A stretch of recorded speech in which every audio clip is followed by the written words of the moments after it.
I gave him to God.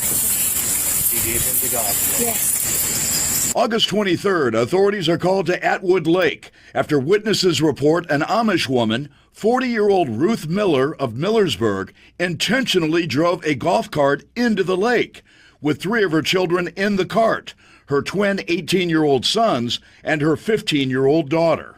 The children were able to get out of the water on their own, and Ruth Miller was pulled out by rescuers.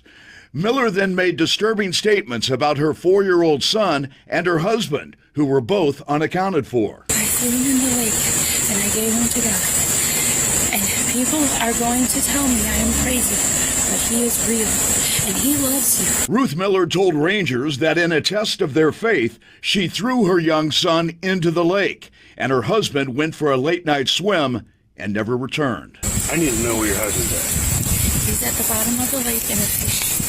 He's in a fish. Yes. There's no fish large enough on an Atwood to swallow your husband. The bodies of 4-year-old Vincen Miller and his father, 45-year-old Marcus Miller, were later recovered by dive teams from the bottom of Atwood Lake. You want to sit down in the back of the squad for us, okay?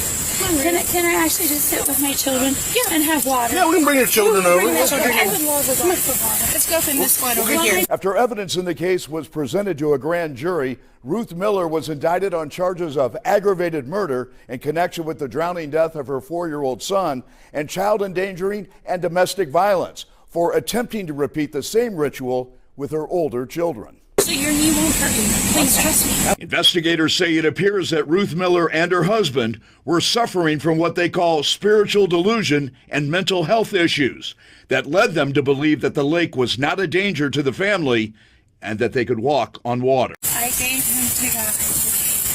He gave him to God. Yes.